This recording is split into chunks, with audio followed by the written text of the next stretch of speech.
ഹരേ കൃഷ്ണ. സർവം ശ്രീ രാധാകൃഷ്ണ അർപ്പണവസ്തു. എല്ലാ കോപ്പിക്കോപ്പന്മാർക്കും സാദര പ്രണാമം. പുത്രത ഏകാദശിയുടെ ഐതിഹ്യം കേൾക്കാം. പുത്രത ഏകാദശിയുടെ ഐതിഹ്യം കേൾക്കുന്നതോ വായിക്കുന്നതൊക്കെ എത്രത്തോളം മഹത്തരമാണെന്ന് ഈ ഐതിഹ്യ കഥ കേൾക്കുമ്പോൾ മനസ്സിലാക്കാം. ഭഗവാൻ ശ്രീകൃഷ്ണൻ്റെ അടുത്ത് യുധിഷ്ഠിര മഹാരാജ് ചോദിക്കുമ്പോൾ ഈ ഏകാദശി എങ്ങനെ ആചരിക്കണം, ആരെ പൂജിക്കണം എന്നൊക്കെ ചോദിക്കുന്ന സമയത്ത് ഭഗവാൻ പറഞ്ഞു കൊടുക്കുന്നുണ്ട് യുധിഷ്ഠിര മഹാരാജാവിന്. നമ്മൾ അതിൻ്റെ ചട്ടങ്ങളോ നിയമങ്ങളൊക്കെ അതുപോലെ തെറ്റിക്കാണ്ട് ആചരിച്ചിട്ട് അത് അവനവൻ്റെ കഴിവിനനുസരിച്ച് ആചരിക്കണം. പരമദിവ്യോത്തമ പുരുഷനായ ഭഗവാനെ തന്നെയാണ് അത് ആ ദിവസം പ്രാർത്ഥിക്കേണ്ടത് എന്നൊക്കെ പറഞ്ഞിട്ട് അതിൻ്റെ ഒരു ഐതിഹ്യ കഥ പറഞ്ഞു കൊടുക്കുന്നുണ്ട്. പണ്ടൊരിക്കൽ ഭദ്രാവതി എന്നു പേരുള്ള ഒരു രാജ്യം ഉണ്ടായിരുന്നു. സുകേതുമാൻ എന്ന രാജാവായിരുന്നു ആ രാജ്യം ഭരിച്ചിരുന്നത്. പ്രസിദ്ധയായ സൗബിയായിരുന്നു അദ്ദേഹത്തിൻ്റെ രാജ്ഞി. പുത്രനില്ലാത്ത കാരണത്തിൽ അയാൾ വളരെ കാലം ഉത്കണ്ഠാകുലനായിട്ട് അങ്ങനെ ജീവിച്ചു.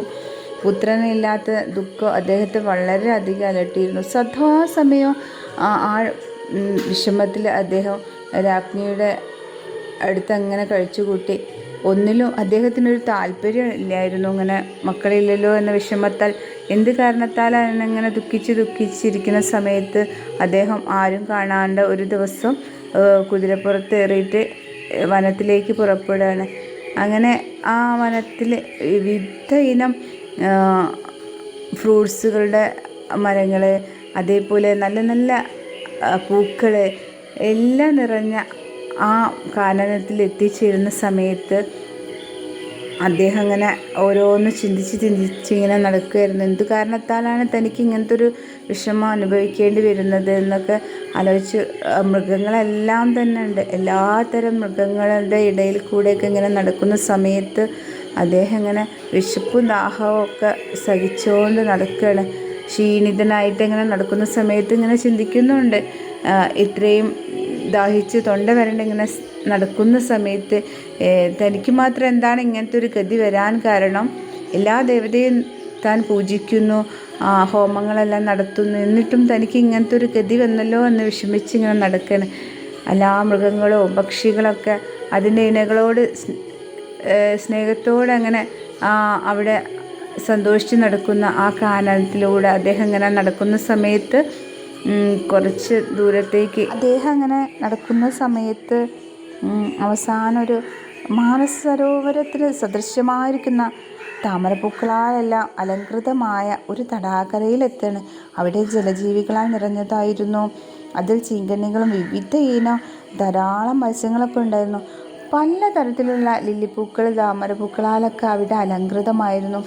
അത് സൂര്യപ്രകാശത്തിൽ അങ്ങനെ വിടർന്ന് ഭംഗിയുള്ള താമരപ്പൂക്കൾ ഉണ്ടായിരുന്നു. അവയിൽ ആണെങ്കിൽ ജലത്തിലങ്ങനെ നീന്തി തുടിക്കുന്ന അരയന്നങ്ങളെ, താറാവുകളെ, കൊറ്റികളെ അങ്ങനെ ഉല്ലാസഭരിതരായിട്ട് അങ്ങനെ നീന്തി തുടിക്കുന്നുണ്ട്. തൊട്ടടുത്ത് ആകർഷകമായിട്ടുള്ള ധാരാളം ആശ്രമങ്ങളൊക്കെ ഉണ്ടായിരുന്നു. അവിടെ എല്ലാവരുടെയും ആഗ്രഹപൂർത്തി വരുത്തുന്ന ധാരാളം സന്യാസികളും ഋഷികളൊക്കെ വസിച്ചിരുന്നു. എവിടെയും ശുഭകാംക്ഷികളായിരുന്നു അവർ.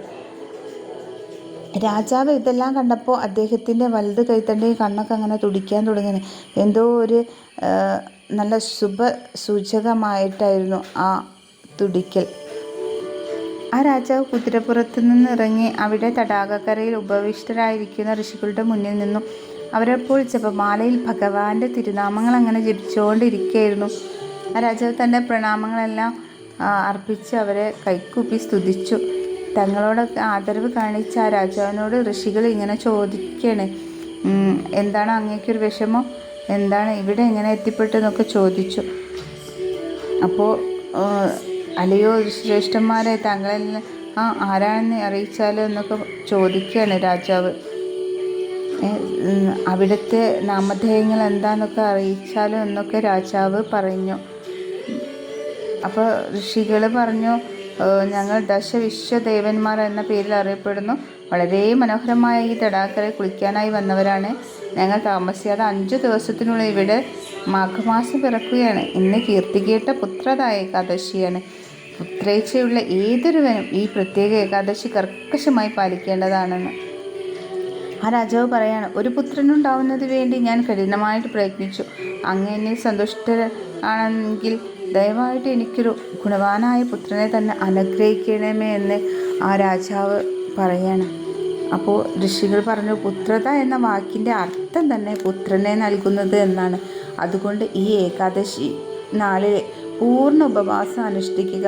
ഇങ്ങനെ ചെയ്യുന്ന പക്ഷം നമ്മുടെ അനുഗ്രഹം കൊണ്ടും ഭഗവാൻ കേശവൻ്റെ കൃപ കൊണ്ടും തീർച്ചയായിട്ടും നിങ്ങൾക്കൊരു പുത്രനെ ലഭിക്കുന്നതാണെന്ന് ഋഷികൾ പറയാണ്. അപ്പോൾ ആ ഋഷിമാരുടെ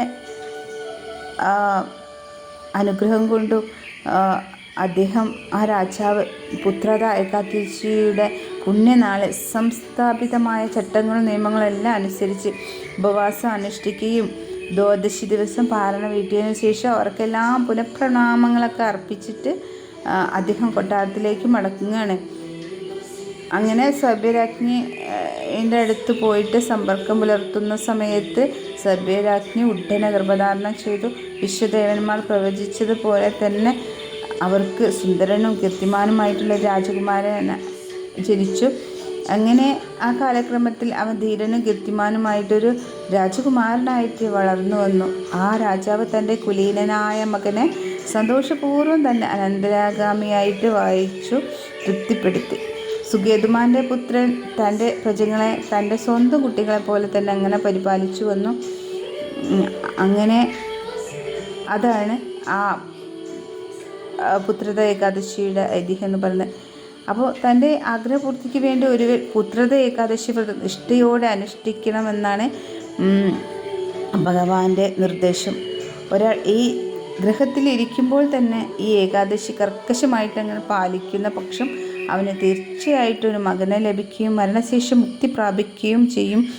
അങ്ങനെ പുത്രത ഏകാദശിയുടെ മഹാത്മ്യം ഭഗവാൻ യുധിഷ്ഠിര മഹാരാജാവിന് പറഞ്ഞു കൊടുത്തു. ഹരേ കൃഷ്ണ. സർവം ശ്രീ രാധാകൃഷ്ണാർപ്പണമസ്തു. എല്ലാവരും ഏകാദശി വ്രതങ്ങൾ ആചരിക്കൂ.